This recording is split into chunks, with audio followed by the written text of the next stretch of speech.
Hai, Assalamualaikum warahmatullahi wabarakatuh. Selamat pagi, selamat siang, dan selamat malam. Apa kabar para insan Merdeka Belajar? Semoga tetap sehat, harus tetap semangat, dan insya Allah selalu diberkahi. Berjumpa kembali dengan saya, Kang Irfan, di dalam Ngawangkong. Kita diskusi hal-hal ringan tentang transportasi. Kali ini saya sedang berada di kota Bandung. Pagi-pagi tiba ke sini untuk sekedar jogging. Namun sebelum matahari terbit, menunggu sedikit hangat, saya sempatkan untuk melanjutkan diskusi tentang pavement. Ini belum beranjak dari rasa senangnya saya karena sudah ada pavement discussion group di Laboratorium Pavement Profesor Sigit di Universitas Indonesia. Karena waktu tidak terlalu banyak, saya akan coba menyampaikan hal-hal yang saya pikirkan tadi saat di jalan, yaitu tentang perkembangan pavement terkini, sehubungan dengan makin terbatasnya sumber daya alam, semakin tingginya teknologi, semakin tingginya populasi, dan semakin mengancamnya iklim global saat ini. Para insan Merdeka Belajar, makin tingginya tingkat populasi di Indonesia, maka semakin bertambah juga jumlah alat transportasi yang diperlukan. Peningkatan jumlah transportasi ini tentunya harus didukung dengan penambahan, pemeliharaan, dan peningkatan kualitas jalan-jalan pendukung transportasi. Tentunya yang berkenaan dengan transportasi darat. Penambahan, pemeliharaan, dan peningkatan kualitas jalan yang tadi saya sebutkan, apabila tidak ditunjang dengan sumber daya bahan jalan itu sendiri, maka akan bermasalah. Semakin sedikitnya jumlah dan menurunnya kualitas aspal yang diproduksi karena cadangan sumber daya minyak bumi yang terbatas, dan semakin sedikitnya sumber daya alam pendukung lainnya seperti semen, batuan, pasir, bahan timbunan, dan lain, maka bisa mengancam perkembangan struktur perkerasan itu sendiri. Teknologi-teknologi baru harus terus dikembangkan untuk mengantisipasi dan untuk mengganti bahan aspal dengan bahan lainnya, ataupun mengefisiensikan penggunaan material dengan bahan yang lebih tersedia. Namun hal tersebut tentu harus terus dikembangkan karena saat ini masih terkendala dengan berbagai hal. Beberapa teknologi bisa kita gunakan untuk mengefisienkan pada perkerasan jalan yang ramah lingkungan. Salah satunya adalah pendaur ulangan jalan atau recycling. Metode teknologi ini diperkirakan dapat mengefisiensikan bahan aspal baru dan agregatnya. Dan yang paling menarik adalah teknologi ini mestinya ramah lingkungan. Karena selain mengefisiensikan bahan aspal dan agregat teknologi, juga mengefisiensikan bahan bakar pada prosesnya. Efisiensi bahan bakar ini dapat diperoleh dari sedikitnya pemanasan pada proses pembuatan campuran aspalnya. Barangkali para insan Merdeka Belajar bertanya, bagaimana bisa penggunaan bahan bakar menurun? Karena sebagaimana para insan Merdeka Belajar ketahui, penggunaan bahan bakar pada recycling ini hanya digunakan saat pemanasan foam bitumen pada proses recyclingnya saja. Sehingga otomatis penggunaan bahan bakar akan menurun cukup signifikan apabila dibandingkan dengan proses normal seperti saat ini atau proses konvensional. Selain itu, para ahli perkerasan pun saat ini terus mengembangkan sejumlah rintisan teknologi perkerasan jalan. Rintisan teknologi jalan bertujuan untuk meningkatkan kinerja fungsional dan struktural serta mereduksi faktor-faktor negatif konstruksi jalan. Ada beberapa teknologi perkerasan jalan yang sudah dikembangkan, seperti self-healing pavement perkerasan lentur dengan semen titanium dioksida, bioaspal, rapid installed flexible pavement, color aspal, glowing aspal, dan lain-lain. Untuk hari ini, mari kita lihat ada beberapa teknologi yang mungkin saja segera bisa kita terapkan di Indonesia. Para insan mereka belajar, saya coba memilihkan 3 pendekatan terkini yang mungkin bisa diimplementasikan, dan saya berharap Laboratorium Pavement Prof. Sigit bisa merealisasikan hal ini.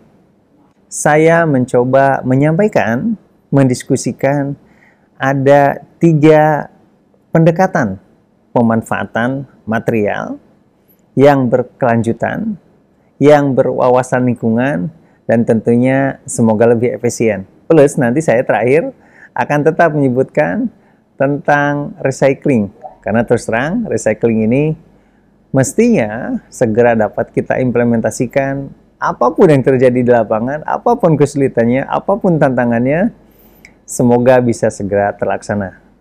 Namun sebelumnya, saya coba uraikan 3 hal yang saat ini para ahli terus mengembangkan penggunaan material yang berkelanjutan. Yang pertama adalah perkerasan lentur dengan lapisan semen titanium dioksida.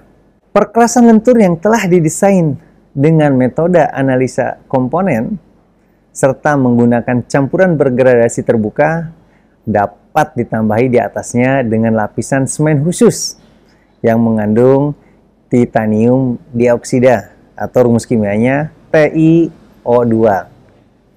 Manfaat utama pemberian lapisan semen titanium dioksida ini adalah berkurangnya tingkat pencemaran udara akibat lalu lintas. Perbaikan tantangan alam tersebut dapat terjadi melalui mekanisme berlangsungnya proses fotokatalytics yang merubah nitrogen dioksida atau NO dan NO2 yang bersifat polutif menjadi nitrat atau NO3 yang tidak polutif dan dapat terbawa hilang oleh limpasan air hujan. Di gambar di layar saudara disajikan reaksi dan proses pembersihan polusi udara di jalan melalui proses fotokatalitik ini. Yang kedua adalah konstruksi jalan dengan self-healing materials. Nah, saat ini healing menjadi kosakata yang cukup populer. Kita sering dengar ya, healing dari para pesohor kita. Sedikit-sedikit stress healing, sedikit-sedikit sakit healing gitu kan. Saya rasa tidak ada salahnya hal tersebut, namun healing ini bisa kita gunakan juga di dalam perkerasan jalan. Jadi saya membayangkan bagaimana sebuah material perkerasan atau sebuah perkerasan yang sudah tergelar dapat memperbaiki diri sendiri. Jadi di saat material itu rusak atau material itu menurun fungsinya, mereka atau material ini dapat memperbaiki kondisinya dengan sendirinya. Kemudian saya sedikit buka-buka literasi dan memang ada istilah self-healing materials. Semoga segera bisa kita wujudkan. Self-healing ini adalah bahan yang dapat memperbaiki diri sendiri dari kerusakan atau self-repairs, dari kerusakan yang dialaminya. Self-healing material diterapkan untuk memperbaiki sendiri kerusakan retak atau kerusakan lelah atau lebih sering disebut dengan fatigue cracking dan pelepasan butiran atau raveling yang terjadi di dalam lapis permukaan jalan. Self-healing materials efektif untuk memperbaiki retak mikro atau low level crack damage. Nah, jika retak mikro berkembang menjadi retak makro, maka self-healing materials kurang efektif sebenarnya untuk mengatasi kerusakan retak yang terjadi. Dan kemampuan self-healing diperoleh dengan menanamkan self-healing agents ke suatu bahan. Ada 2 jenis self-healing material ini, yaitu untuk perkerasan lentur. Dapat berupa bahan peremaja aspal dan serat baja. Bahan peremaja self-healing dilindungi oleh cangkang atau wall atau sel ya. Jika retakan merambat, mencapai dan merusak dinding mikroenkapsulasi ini, self-healing fluids mengalir dan menutup retakan secara cepat dan tiba-tiba, sehingga tertutupnya celah dapat mengembalikan keutuhan bahan dan mencegah degradasi kemampuan struktural bahan secara drastis. Nah, ini secara teori di dalam kimia, di dalam fluida memungkinkan. Yang ketiga, para insan mereka belajar, kita sebut dengan Rapid Installed Flexible Pavement. Rapid Installed Flexible Pavement ini awalnya dikembangkan di Belanda. Teknologi yang ketiga ini memang cukup mahal untuk diimplementasikan. Tapi lagi-lagi, ini harus dimulai. Teknologi seperti ini mestinya paling tidak bisa kita implementasikan sebagai pilot project terlebih dahulu di jalan-jalan tertentu. Sehingga kita bisa mengetahui efisiensi dan efektivitas dari penggunaan teknologi. Saya sendiri memiliki keyakinan apabila teknologi-teknologi tersebut diimplementasikan akan melahirkan penemuan baru, akan mendapatkan efisiensi dan efektivitas yang baru, dan yang pasti adalah lingkungan kita akan semakin baik. Akan terjadi penurunan penggunaan material alam, akan terjadi pengurangan polusi, dan yang pasti adalah akan semakin memberikan tantangan kepada insan mereka belajar untuk terus mengembangkan teknologi yang berkelanjutan. Dan yang keempat adalah teknologi daur ulang perkerasan jalan. Ini bukan teknologi baru. Sudah puluhan tahun teknologi ini ada dan bahkan sudah digunakan di Indonesia. Namun sayangnya penggunaan teknologi ini dianggap kurang efisien, sehingga secara ekonomi tidak terlalu membantu. Nah, justru ini yang menurut saya menjadi masalah. Karena tidak didalami dengan baik, karena tidak dicoba terus, karena tidak menjadi studi yang serius, sehingga nilai ekonominya memang praktis tidak didapatkan. Ini kan sepertinya adalah analisa jangka pendek. Padahal kalau kita masukkan variabel-variabel lingkungan di sana, variabel-variabel teknologi berkelanjutan, saya memiliki keyakinan bahwa teknologi daur ulang perkerasan jalan ini cukup menjanjikan. Semoga ada pihak-pihak yang terus mendorong penggunaan recycling ini, penggunaan teknologi daur ulang ini menjadi andalan kita, menjadi sesuatu yang dapat dikembangkan terus-menerus, terutama di laboratorium-laboratorium seperti Laboratorium Pavement Prof. Sigit ini.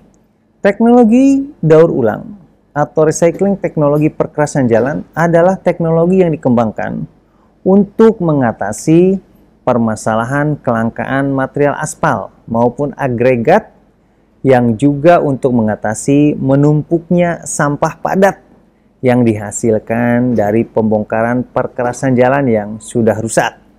Barangkali kalau di kita ya, di beberapa jalan, daripada mereka melakukan pengupasan, kemudian melakukan recycling, lebih baik dilapis di atasnya. Dengan alasan, permukaan perkerasan sebelumnya dapat menjadi lapisan fondasi di bawah dan mempertebal jalan dengan asumsi semakin kuat.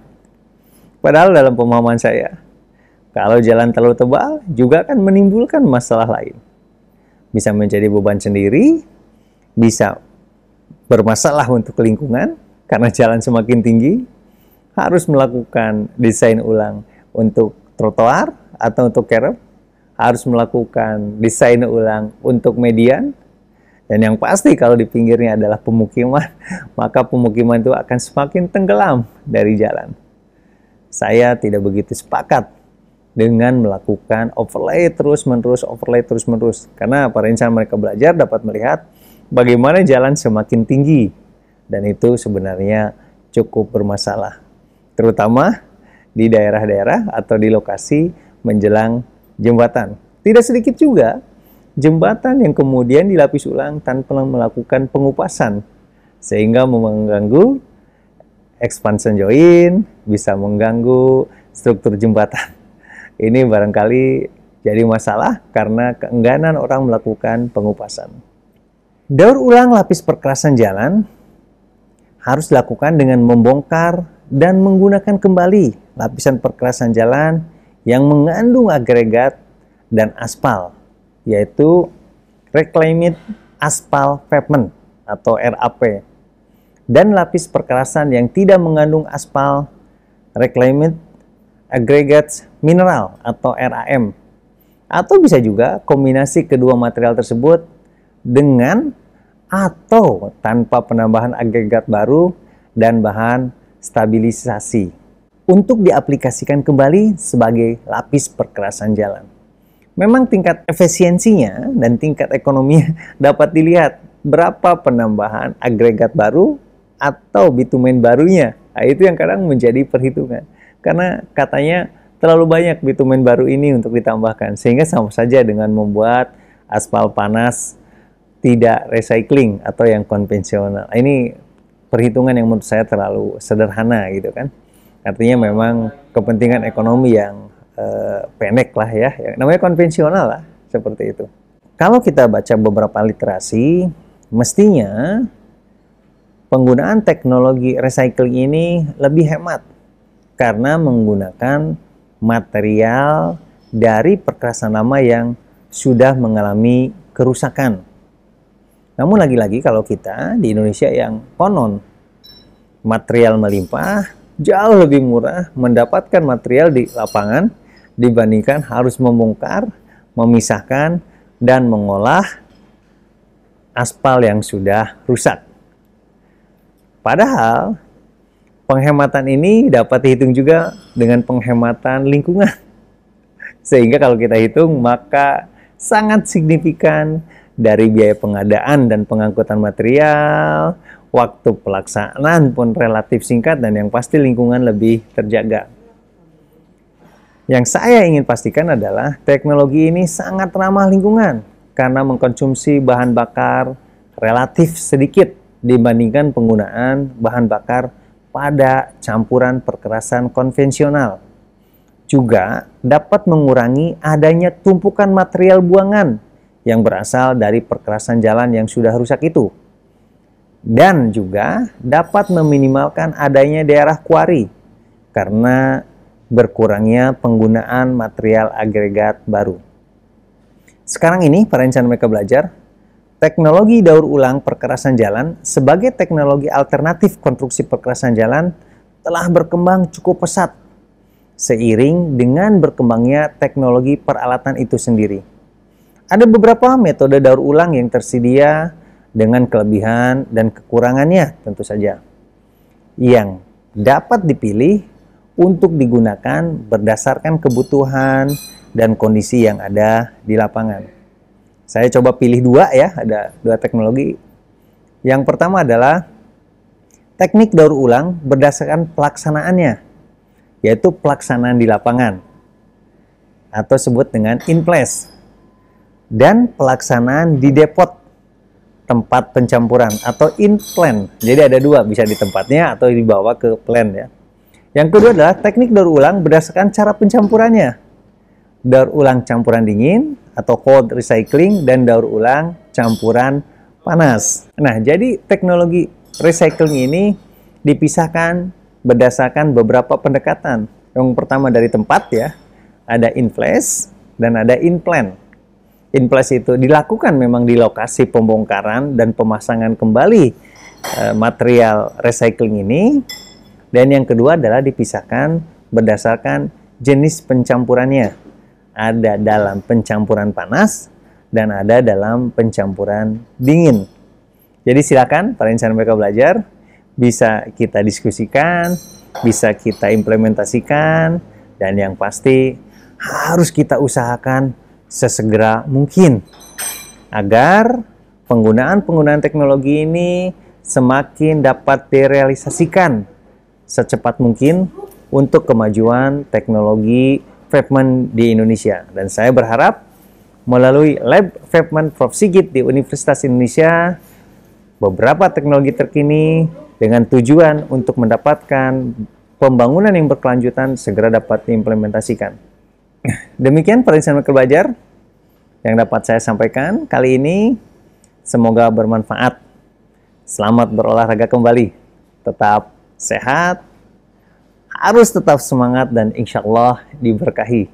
Assalamualaikum warahmatullahi wabarakatuh.